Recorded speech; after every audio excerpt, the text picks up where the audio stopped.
Alright guys, so I know what you're wondering. What the hell is this? You got two of the same games. What a dick. What a dumbass. Not exactly. Long time ago last year, for my birthday, I wanted Resistance Fallen Man. But in the Resistance Fallen Man case, I got Resistance 2. Yeah. So, I don't know why I just put it like that. I just did. So what I'm gonna do? Let me see if I can put both of these together. There we go. No. Yeah. What I'm gonna do is I'm gonna do a dual review, because both of these games, I like this one more than this one, but they're still worth wasting my time now. I played the shit out of this. Played this twice. Yeah, because it sucked. I hated this game. But let's start. Resistance Fallen Man. Resistance Fallen Man took place 15 something, I don't know, let's see. 1951, July 11th. And that's when the Chimeran outbreak started, which the Chimera are humans actually, which were, but at the same time they're aliens. The humans turn into aliens. These spires come down out of the sky and release like these infecting bugs, which turn you human into this guy over here. Yeah.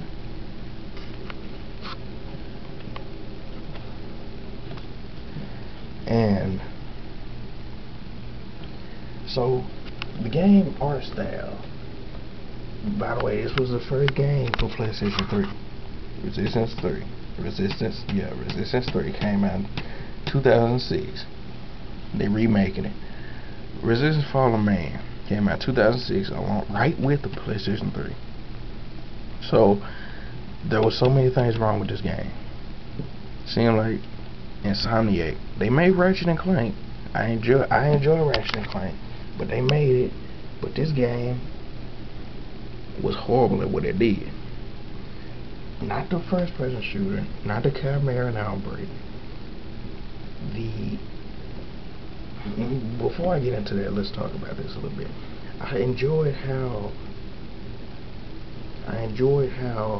the game progressed to this certain section of the game where you had to go to the Chimeran towers to fight and destroy the tower, because apparently that's what was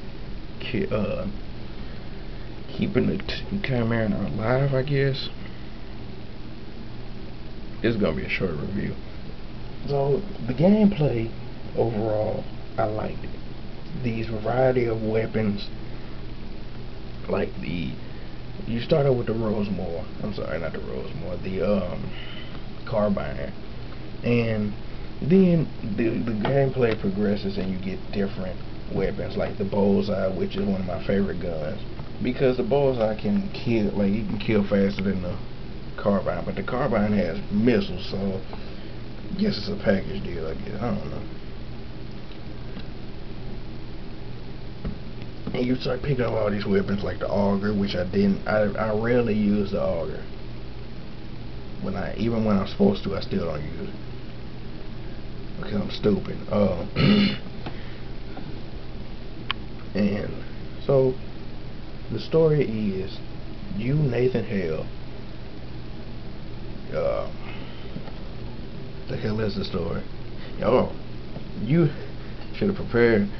You, Nathan Hale, are in the Resistance, which is a army. Well, I think you're in the British, either the American army, and the British come to help, which is the Resistance. Basically, you are the armies are the Resistance against the Chimera forces. So you fight and you get infected. Problem for the Chimera, I don't know why I keep zooming in on this thing. You don't get actually infected. You don't show any signs of infection. Okay, so now Nathan Hale is basically a mutant, and so let's skip ahead and let's go to the end of the game, because there's not a lot to talk about this game. The end of the game, you fight in the Cameron Towers, like I said, and when you fight in the towers, you destroy the tower. All the Chimeras start fighting, but you don't come out. Okay. So everybody wonders what happens, and if you wait until the end of the game, there's a little. I don't think you have to wait, but if you do, yeah, you do. If you wait, you'll see the opening cutscene to Resistance 2 played differently. In the end of the game, you see this cutscene. Nathan Hale is walking, and he gets swarmed by soldiers in the SARA or something like that. And because he was like a combat god or something like that to them, so they wanted him. So then he pulls out a grenade and he's about to blow it up, but then he just puts it away and then he walks in there with it. I never played Resistance Fallen Man multiplayer. Well, I did play it once. It was okay, but it's nothing like spectacular. So without further ado, Resistance Fallen Man 8. Yeah. So on to Resistance 2. Resistance 2 takes place about maybe 5 years later. Now this case only has the Resistance Fallen Man date, so I can't tell. And sorry, stretching a little bit. And so you play as again Nathan Hale, and the cutscene that I just told you about opens up differently. In the cutscene here, he gets swarmed by the SARA. Again, that's not confirmed, so please don't take my word for it. But they manhandle his ass or something, and so he get off of me and all that. So then they pull him in there and they give him a shot. The grenade was taken out of it, period. He didn't walk in there by himself. They had to grab him and pull his ass in there. So Resistance 2 actually takes place in the United States, opposed to Resistance Fallen Man, which took place in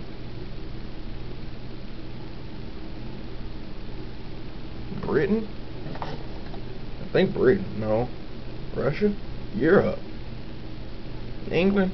They got like 5 different places on here. They said Russia got killed, Europe failed, England. So it took place in England. This one takes place in the United States. Slowly, the Chimera are running past the United States, just corrupting anything they can. Fucking hoes and shit. But the thing I didn't like about this is they took so much away from Fallen Man. Fallen Man had a weapon wheel, which is you can carry like all these weapons and test them out, do all this different stuff. Like you want to play around with the auger a little bit just cause, go ahead and do it. No, this one used the whole two gun system. You can have 2 machine guns, you can have a pistol and a machine gun, you can have rocket launcher, machine gun, sniper rifle, all that shit. And that just pissed me off when I first saw it. Okay, so the gameplay kind of changed up a little bit. Like now you have a run button, and the weapon wheel is gone. The graphics changed. That's a few of the things that happened. So let's cut to the chase. Nathan Hale has 19 hours to live now. Okay, so he lived about 5 years. Now he got 19 years. I'm sorry, 19 days. 19 hours. God, 19 hours to live. So this is when he starts showing chimerian traits, like his eyes are glowing yellow, and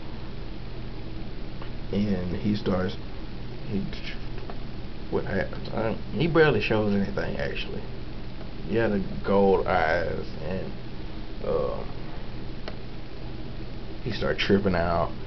But oppose all that, he has 19 hours to live, and you have to find Dr. Malakoff, who is a kind of a key character, which he has I guess he has an antidote or a suppressor for the chimerian threat virus thing. So you find Dr. Malakoff in this area, and there's so many odd bosses. Like you fight against the Kraken. They still got the Titan, but he ain't the same. Like I enjoyed the Titan in Fall of Man more than I enjoyed him. And like when I saw him, I thought, oh yeah, this is about to be a challenge. That's when he dealt with my ass like 5 times, and then I realized there was a rocket launcher right by my foot. And then I started tearing up with it. And by the way, the Lark is not as powerful as it was in Resistance to Fall of Man. Why? I don't know. They took power from a rocket launcher. It makes perfect sense. I understand now. No, I don't, because it doesn't. So overall, me and MrDante134 played the co-op multiplayer. Now, as you remember, I canceled this walkthrough and the reason why is because me and MrDante134 kind of fucked it up. We were trying to play it on Superhuman, but we knew that Superhuman was too hard, so we gave up, because this game doesn't have multiple saves. Neither does this one, and most likely neither will Resistance 3. Overall, these games were okay, but I can't give them top of the line scores, because I mean, this one was okay, but this one is I'm showing the same cover. This one was okay, but this one just, it took too much away from the game. And for that, I have to say that too much was taken from the game, and that's a big problem. So Resistance for Man 8, Resistance 2 6. Yeah. See you guys later.